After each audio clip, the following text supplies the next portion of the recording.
All right, so some big news just dropped that's sending ripples all across the Indo-Pacific. Indonesia just made a massive bet, a multi-million-dollar bet on one of the most powerful weapons out there. And really, this move could completely change the game for maritime power in the whole region. It all comes down to this one simple question. So how can one little missile deal do all that? Well, that's exactly what we're going to get into.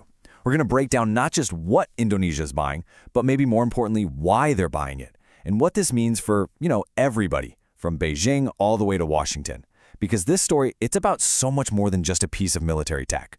We're talking strategy, we're talking ambition, really a whole new chapter for security in Asia. And it all starts with this number, Mach 2.8. Let that sink in. That's almost 3 times the speed of sound. We are, of course, talking about the BrahMos missile. Its main advantage? Pure, unadulterated speed. When something's coming at you that fast, trying to intercept it with most air defense systems out there, well, it's not just difficult, it's pretty much impossible. Okay, so who's involved in this high-stakes game? Let's meet the players, the buyer, the seller, and the piece of tech that's at the center of it all. So here's the headline. Indonesia has officially signed on the dotted line with India. They are getting the BrahMos supersonic cruise missile. This is a huge deal because it makes Jakarta only the second country to ever buy this weapon from India. And believe me, this thing has been turning heads in military circles for a long time. And what's the price for this kind of tech? The reports are saying it's around $450 million US. Now, that's a serious chunk of change.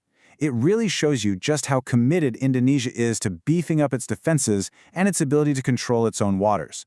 This isn't just buying a new toy, it's a major strategic statement. So, why the sudden rush of interest? Well, this timeline tells you everything you need to know. See, the BrahMos isn't just some weapon with amazing stats on a brochure, it's been tested in actual combat. Back in May 2025, during an operation called Sindoor, India used it for real for the very first time. The result? It hit 11 different targets with near-perfect accuracy. And get this, word is, not a single one was shot down. That kind of real-world performance? Yeah, that got every defense minister in the region to sit up and take notice. Okay, so what's really driving this deal? To get that, we have to understand the man behind Indonesia's new, much more assertive defense strategy. And that's President Prabowo Subianto. So this is him, President Prabowo. Now, he's not your typical politician. He's a former general, he was the defense minister right before becoming president, so this guy lives and breathes military strategy. And with him in charge, we're seeing a definite shift to a much more direct, centralized way of handling national security. I love this quote from a research paper, stylistic changes, directional continuity. It just nails what's happening. Prabowo's style might be new, it's more direct, more personal, but the actual direction he's taking the country's defense policy, that's not new at all. It's basically him continuing the big, ambitious plans he started when he was the defense minister. So you can really break his whole strategy down into 3 main ideas. First up, omnidirectional diplomacy. Fancy term, but it just means being friends with everybody. The US, China, Russia, and not getting locked into just one alliance. Second, and this is the big one for our story, is a huge push for defense modernization. And third is giving the military a bigger role in civilian life, like helping with food security. The BrahMos deal? That fits perfectly into bucket number 2. And if you want proof, just follow the money. Look at this budget chart. It shows a huge, dramatic shift in where the money's going. Check out the numbers for 2023 and 2024. You can see the funding for buying new tech, that modernization piece, has just exploded. It's now the biggest single chunk of the defense budget. So this isn't just talk. They're putting their money where their mouth is, funding systems exactly like BrahMos. All right, now we get to what I think is the most interesting part of Indonesia's whole plan. See, this isn't just about buying one kind of missile. Jakarta is doing something really smart and, honestly, pretty gutsy. They're calling it the missile umbrella. And here's the twist. The plan is to use missile systems from 2 countries that are geopolitical rivals, India and China, and use them together. You heard that right. They want to take India's BrahMos and China's YJ-12 missile and combine them into one single defense system. So how on earth does that work? Well, think of it like a 2-layered shield. The Indian BrahMos is the big, powerful outer shield. With its incredible speed and long range, it's designed to hit large enemy warships way out at sea. But what if smaller, faster boats slip past? That's where the Chinese YJ-12 comes in. It's the inner shield, meant for closer fights. The whole strategy is custom-built to protect those super important shipping lanes, like the Sunda and Lombok Straits.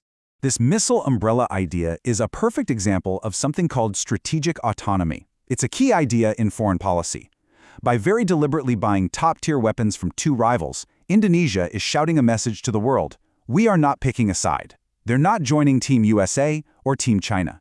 They're asserting their own independence, building a military that works for them and them alone. Of course, a big move like this doesn't happen in a bubble. So let's zoom out a bit and see what kind of waves this BrahMos deal is making across the whole region. I mean, this quote from the head of the armed forces in the Philippines really says it all. Indonesia isn't the first to do this. The Philippines bought the BrahMos first, and he's basically saying, hey, we're happy with our purchase. It shows you a growing trend. Countries in Southeast Asia are all looking for ways to stand up for themselves in the South China Sea, and more they're deciding that the BrahMos is the tool for the job. But, as you can probably guess, not everyone is happy about this. Beijing has a very different take. Chinese experts are calling the BrahMos missile a troublemaker. From their perspective, having this powerful weapon popping up all over their maritime backyard is a direct threat. They're worried it's going to kick off a new arms race and just make everything more tense. And what about India? For them, this is a huge win. Look at that number. Over 21,000 crore rupees. That's what India made from defense exports in just 1 year. To put that in perspective, a decade ago it was barely 686 crore. So the success of BrahMos is literally transforming India from a country that mostly buys weapons to one that sells them. And that gives them a whole new level of influence on the world stage. Which brings us to the final big question. What's the endgame? Are we watching smaller countries make a brilliant play for independence? Or are these the first shots in a dangerous new arms race? And you have to remember, the technology itself isn't standing still, not by a long shot. There's already a version of the BrahMos with an 800-kilometer range being tested. And if you look even further down the road, they're working on the BrahMos 2, a hypersonic missile that could fly at Mach 8, 8 times the speed of sound. The takeaway is pretty clear. This weapon system is only going to get more powerful, and that's going to raise the stakes for everyone. So we end right back where we started, with a really tough question. Is Indonesia's big supersonic bet a masterstroke of strategic independence, a way to secure their future in a pretty scary world? Or is spreading weapons this powerful, this fast, just going to spark a new, more complicated arms race? There's no easy answer, but whichever way it goes, it's going to shape the future of the entire Indo-Pacific for years to come.